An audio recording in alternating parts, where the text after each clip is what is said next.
there's this accumulation of multiple generations of payment systems, right? The card schemes go back to the 50s, ACH all the way to the 70s. So like, yes, technology, futurists, optimists like us, we're like, hey, we want to do this like today. Whereas payment systems, I think, just evolve at a much slower pace.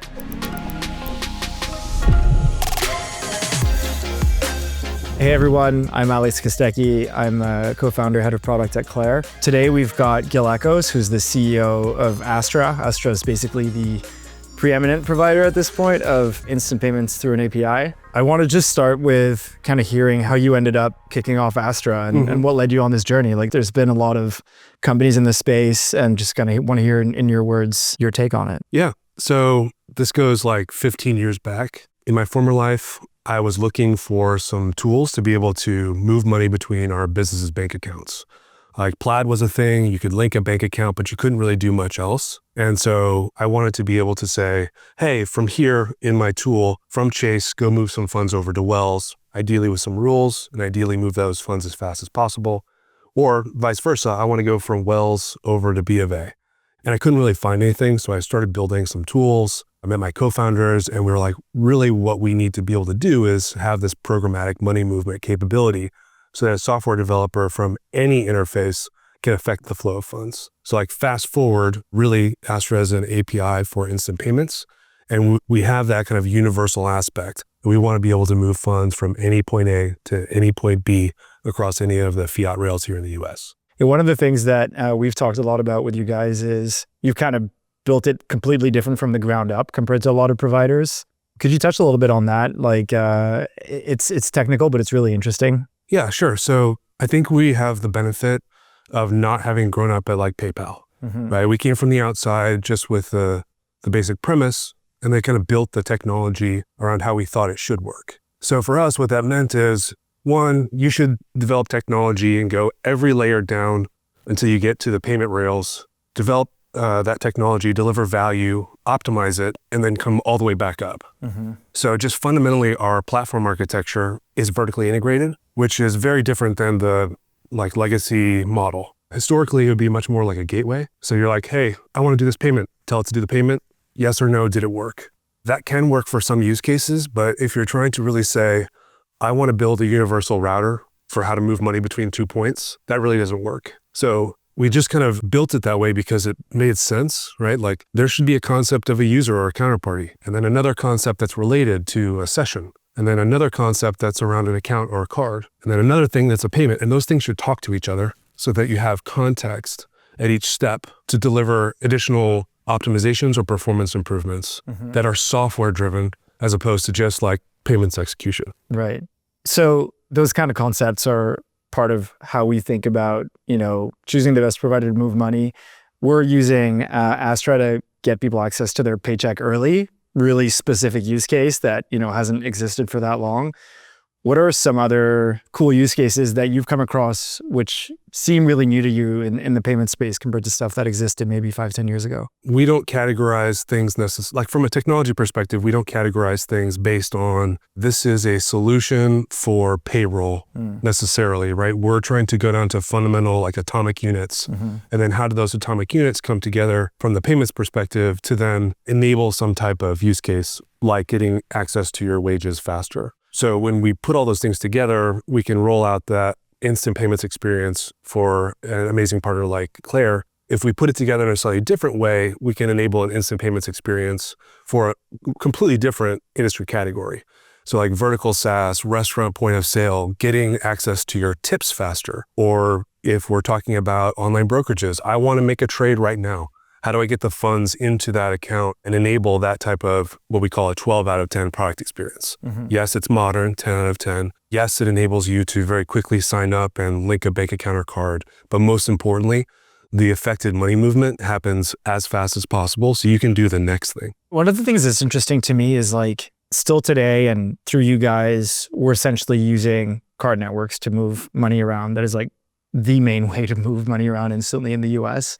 Let's start with RTP, which is like, essentially the clearinghouse's kind of response to those products or the responses to Venmo by creating a Zelle through RTP. Like we're seeing something like 70% coverage across the US of bank accounts that have that. How are you seeing RTP actually change and evolve over the next few years? I feel like it's been such a slow process. I remember before we even started the company, I was working in payments for Deloitte, and we were like pitching RTP to everybody, and it just like wasn't as happening as fast as we expected. Like, what do you think the next 5 years are going to look like? Is it just going to be like more of that 70% ceiling, or like is the iceberg going to flip at some point? Mm-hmm. It's a really interesting kind of game theory question to ponder. My background's in optimizing systems. A really interesting system is payment systems, or collectively payment systems. And if you look at how we exist in the US today, there's this accumulation of multiple generations of payment systems, right? The card schemes go back to the 50s, which is kind of crazy. ACH all the way to the 70s. Those timelines, if you look at them, right, they are measured in like decades. Mm-hmm. So like, yes, technology, futurists, optimists like us, we're like, hey, we want to do this like today or tomorrow, or maybe like on a weekly or monthly time horizon. Whereas payment systems, I think, just evolve at a much slower pace. And I think that might be to our advantage to some degree. Now, the challenge is that every one of those payment systems has their own nooks and crannies, weird nuances and things like that. So all of a sudden you're at this point where, well, ACH works one way, RTP is now working this other way, Visa, Direct, and MasterCard Move, they're a third way. How do you actually manage all of that if you're trying to optimize for outcomes? And I think that's really why we're positioned the way we are and trying to make sure that we're abstracting away all the complexities and nuances of each one individually, but as an aggregate, you get the benefit of what you want to accomplish. Mm-hmm. So like specifically with RTP, I think that real-time bank payments in the US, there's a kind of duopoly in the same way there are card schemes with the clearinghouse and RTP and FedNow coming from the Fed. And I think that might also just be natural to how we operate here in the US. But if you put the RTP What do you mean by that when you say it's natural by how we operate here in the US? If we look at how real-time payment systems have been developed and adopted in other geographies where they don't, either blessing or curse, depending on how you look at it, they don't have a mature financial system. So like Pix in Brazil and UPI in India, they're actually able from like a top-down level say, hey, we're going to roll this out across the whole country. Because they're not displacing anything. Yeah, there's not the aggregated prior generation of things to have to enhance or build upon. They can just say like, this is the mandate, let's do it. Whereas here in the US, there's more of a bottoms up approach. And it also comes down to the fact that we have like thousands of banks here, not tens. So like by definition, if you're looking at it systemically and the nodes in the network and how they're going to adopt different payment systems, I think we just trend towards and tend to adopt them in piecemeal fashion and have it be over time. Mm-hmm. So I think RTP is going to continue to grow as a credit or a push payment. FedNow is just now starting to like kind of pick up adoption. You put those two things together, I think right today we're seeing about 78% compatibility for receiving a push payment on a real-time bank rail. On a go-forward basis, outside of the like natural trend of adoption, the other thing I think that's super interesting, less relevant to this specific use case that we're working on together, is a request for payment. So It's real time. Which RTP doesn't offer today. You can only push. Yeah. And so this is a RFP is something that's coming through the clearinghouse as like the next form of it, where it's effectively a debit, but it's a request for a credit. So that should give you bidirectionality with those types of payment systems, which means you can innovate around new use cases. When is this expected to be coming out, and how do you think that's going to roll out? Is it going to look like RTP? It's basically like if you think about these two arrows, you got RTP is from funds we have, we're going to send it out for like a payroll use case or earned wage access, similar. Whereas request for payment is like, hey, we're going to send a message to a source that's outside so we can receive it. The arrow goes this way, but it's still the same type of push payment ultimately. And so when you think about like that long tail, the 30% that doesn't have access to RTP right now, like regional banks or even national banks, but that just haven't adopted it yet, why is that 30% still there? Like, is this the clearinghouse not having an interest to extend this beyond certain banks? Or is this just, well, it just takes a while for all these banks to set themselves up to be able to have this in the first place and be part of those networks? I mean, certainly there are technical requirements and new financial operations that every institution would have to adopt in order to participate in these newer networks. And so that's always a consideration. But I think it's a little bit more along the lines of incentive alignment. So like if you look at Visa and MasterCard, they did a great job of aligning the incentives between participating financial institutions. Again, it took some time for that to get like to the degree of compatibility that we see today, which is like around 99+%, right? So the delta of like 20 something percent is really, if you go to the bank's perspective, they're sitting there like, well, there's the FedNow option, there's the clearinghouse option for RTP. Do we have to choose one? Do we have to be on both? Is there going to be a clear winner? Do we wait to see if there's a clear winner? Those dynamics are part of what will take time for those to get to like full adoption. And in the meantime, our approach at Astra is make every rail available as possible. And so you can kind of meet your end user or your customer where they are. Right. By the way, do you have an idea of a clear winner between RTP and FedNow? I can share the dynamics. I don't think I have a personal view on which either one is better or not. RTP from the clearinghouse has an advantage. They were the first mover. FedNow through the Fed is starting to become more widely available. So it's very early for them, but it's backed by the Fed. And if you were looking for an institution to place your bets on, if you were one of these FIs looking to make that choice, you've got those trade-offs to kind of come to grips with. Right. Let's talk about stablecoins. I feel like every time I open X or LinkedIn, there's always someone trying to push that as like the new way to move money. Sometimes it seems to make sense. Sometimes it really doesn't seem to make sense, what I'm reading. Tell us where you're starting to see some applications that are actually making sense for stablecoins, and then we'll talk about like maybe dispelling some of the notions of where it doesn't make sense. First of all, we probably have the same LinkedIn feed. I was going to make a joke like, what do you mean about stablecoins? Like everyone's talking about stablecoins. It's like being John Malkovich almost. Right. Right? Stablecoin, stablecoin, stablecoin, stablecoin, stablecoin. It is definitely a topic du jour. I also think like becoming like a kind of historian on payment systems, every time there's a new thing that comes out, it's like, what can we do with it? Like, even if it's like shoehorning use cases into trying it for something to be a certain way. So I think to some degree that's natural. And like there's a hype cycle and all that stuff. There are obvious use cases where stablecoins are like an order of magnitude better at supporting some type of payment flow. And I think the ones that come up most often are cross-border remittances, treasury, and then maybe to some degree creative financial instruments, whether that's trying to access another tier of yield or something like that. So let's like just double down on that. Like, what is the one strength that you think stablecoins have when we start thinking about, all right, what are these other applications? If you think about the world of payment instruments globally, you can kind of map a similar type of flows, right? With like thick edges, thick pipes being things like SWIFT, and thinner ones maybe more local and based on what's available in your jurisdiction or your geography, like UPI PIX or versus RTP FedNow here. When you look at all of that in aggregate and you start to look at what are some of the things where there's like a high degree of friction and a lot of intermediaries, those are the natural ones where stablecoins can fit. So when you look at something like cross-border payments, if you're doing that with like the legacy rails, there's like maybe correspondent banking involved, tying through the SWIFT network, it can take days. So you like layer on a stablecoin, and if you have both sides of the thin edges locally, you onboard from ACH or whatever, and then you can offboard or off-ramp into the local currency.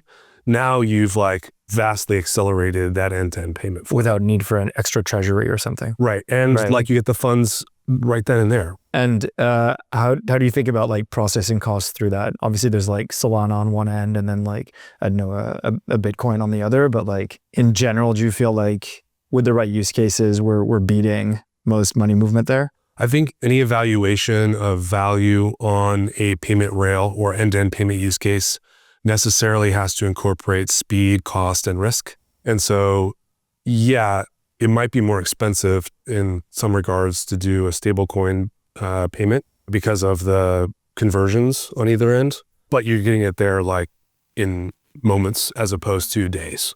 So like the value offset, but just between those two parameters is pretty significant. And if you're trying to compare it to like an international wire, $30 is probably at the very least, that's pretty expensive. Right. And the all-in cost for that end-to-end payment, including stablecoins, might be less. So you on your end are working with hundreds of companies trying to figure out payments and manage which payment solution makes most sense. Are stablecoins part of your product strategy, and how do you approach that? So yes and no, I mean, is kind of the answer. Like ultimately, do we support a lot of stablecoin companies today where we're helping with the fiat rails here in the US, and they're handling some of the nuances around stablecoin. Like, yes, that it is a product strategy in the sense that it helps enable more things to happen in the stablecoin ecosystem. Because I firmly believe that if you want to be successful doing anything with stablecoins, you have to have really good fiat rails. And that's what we do. In terms of like behind the scenes, are we actually processing stablecoin payments? No, we're not.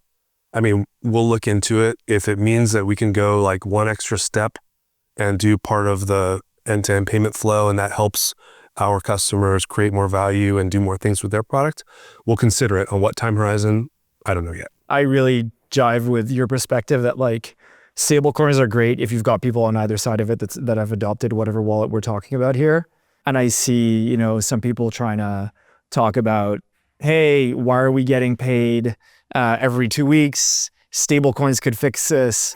The answer is stablecoins aren't the problem in the first place. The problem is that your employer is holding on to their money because they need to buy tomatoes for their restaurants or pay rent or something. That's like actually the problem. Cash flow is the problem. Right. Cash flow is the problem in the first place. Closing that 24-hour window by, you know, whatever, 18 hours that you can with stablecoins helps a little if stablecoins are that, but like to the point we made earlier, RTP is fine at doing that. The real problem you've got is, well, how are you going to float the capital either to the employer or to the employer, which is where all of Clair's efforts have been focused on, which is like building out the consumer lending program, et cetera. For us, and it sounds like for you as well with your customers, like you're kind of watching it from afar and seeing like, okay, if there's going to be big adoption, we'll help people plug into those wallets. But for the moment, we're seeing nothing there. I agree. And by extension, my somewhat hot take, although it's not really that hot, is like, I actually think that the fiat rails are the hard part. Right. Like, I'm so excited to see what happens with stablecoins once stablecoins have been minted from USD into whatever version of stablecoin it is, USDC, USDT, whatever. But at the same time, I think like if you have this like amazing idea or for a product around stablecoins, whether it's focused on treasury, remittance, or whatever, like the thing you got to solve is the fiat piece. I totally agree. No matter what. Right. And so like that is a big enough surface area of a problem space for us to handle as it is without necessarily doing stablecoin stuff directly, that I'm happy to stay here and keep delivering value in that regard. Yeah, and I completely agree. We talk about it sometimes at our board or in our company when essentially like there's so much value in being a high technology provider that knows how to plug into old systems because the old systems aren't going away. And like to the point you were making earlier, you might go like ACH first because it's so cheap and maybe like the timing doesn't make sense for the product. So then you might consider RTP or FedNow. And if that doesn't work, you need to be able to do like card, which is more expensive, but instant and very, very reliable. And to do that waterfall, you got to have all the pieces on that waterfall. If at some point you're adding an extra step, which is like, cool, there's a new, you know, wallet system, which has a lot of adoption and it's stable coins and we'll hit that first, then fine. But at the end of the day, like, payments is about 100% coverage. And if you can't do that, then your product isn't worth anything. So maybe in 10 years, we'll be back here and we'll be like, oh, well, we were wrong. It's like 80% of volume now, but there'll still be 20% we need to be solving through all the other forms. Yeah. I want to go back to your point about cash flow as like the driver for a lot of the things being the way they are. I think that is a highly underappreciated aspect of why financial systems operate the way they do, why payments execute at the rate, pace, how settlement happens, like all of that stuff. I think a lot of it, in addition to alignment of incentives, one of those incentives that is key to it is cash flow. Because it's normative at this point, your payroll cycles every 2 weeks. Like that helps the employer from a cash flow perspective. There are other aspects about if it's a business that's selling goods or services, right? There's an accounts receivable side of that too. Right. There's a cash flow cycle for getting the cash into the company as much as it is to get it out to pay their employees. We did some research recently and like this was mind-boggling to me. If you just compare slow rails and fast rails here in the US, again, knowing that fast rails, which is the aggregate of all card rails plus RTP plus FedNow, the numbers on a dollar volume basis are really skewed towards traditional things like ACH. And at any one moment in a day, there could be $1 trillion in flight in ACH volume here in the US. If you were to compress that to be a real-time payment, that first order effect is that it unlocks 100 billion of GDP. because it is affecting the cash flow cycle to all the businesses and individuals that are receiving or sending payments. That's a first order effect. If you layer on, okay, well, a consumer might have to go to do a payday loan because they don't have cash access to their earned wages, or a business might have to factor an invoice because it's net 30 or the payment's in flight and they need the cash now, or a restaurant has to get an emergency loan to be able to repair a stove or an oven. If you take all of that, it's at least another $100 billion that's like back in the pockets of enterprises and SMBs. So you've got like $200 billion that could just be unlocked in the US GDP, just like by way of that conversion. Right. That is a huge economic incentive, whether it's a software business that's trying to offer a solution like in vertical SaaS, whether it's a pizza shop, whether it's the end user. Those are incentives to drive towards faster payments. And like, what could that look like for our country if we were to just like turn it on? Yeah, like you look at our space, our entire space is built kind of around part of that inefficiency, right? You've got two inefficiencies. Obviously, there's the payment speed, which we established like isn't really that much of a problem. And then you've got the fact that wages that have been worked for aren't necessarily payable in the same way that like an invoice for whatever delivery you made for a restaurant could be on 30 days. Like, yeah, maybe in 10 years, people have like narrowed that down. And when you buy a pizza at a pizza shop, like the oven company gets a tiny piece, right? And that's how things are being built. That's where stablecoins come in. Right. I just, I think to your point, it's going to take a while. I'm wondering as well on the, on the bank side, we talked about like bank adoption of these products. Are they also, maybe not necessarily as interested in adopting some of these faster payment rails because like MasterCard and Visa today settle, after the payment's been done, giving them some extra float? Or does that stuff all net out and it doesn't really play into how they think about their balance sheets? Well, there are several thousand banks here in the US, so I don't know if I have a holistic overall pattern answer on like what everyone is, where their head's at. But I think that at least from where I sit, those trade-offs kind of come out in the wash, right? Because there's economic value that is created by way of faster payments, just bar none. It has a multiplier effect for every stakeholder involved, right? So like in your case, the end user, Clair, if you have a partner involved, any sponsor bank that is a part of your stack, there's value creation there. So when you do that enough times over a long enough or big enough cohort of users, there's value creation that's happening that offsets any like consideration around like, oh, well, the overnight Fed rate is X and therefore we're losing out on Y, right? Like Z, which is coming from the work that companies like us are doing together, it should so far outpace on a value basis to that number that it should matter. I have one last question for you.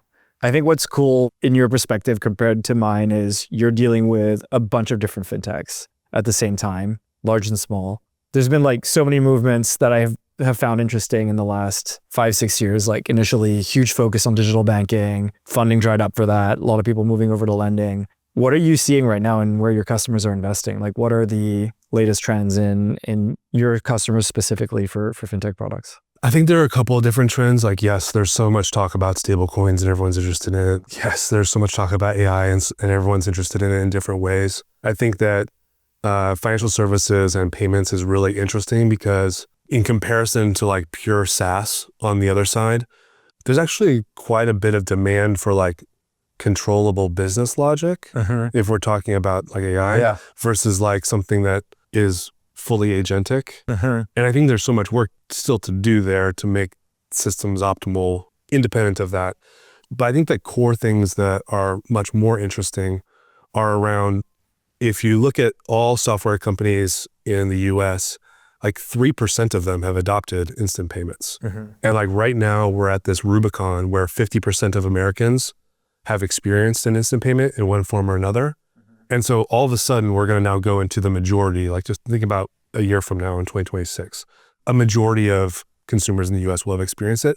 All of a sudden now everyone has to have it. And that then comes back to, well, if every software business really needs to have it because there's an expectation from their SMB or consumer customers, then how do you make that happen? And there are a set of standards and capabilities that need to be in place for that reality to come to fruition. And so that's really around business logic and software that makes payments work. Going back, I mean, I'm biased, this is what we do and why we do it this way, is it has to be universal.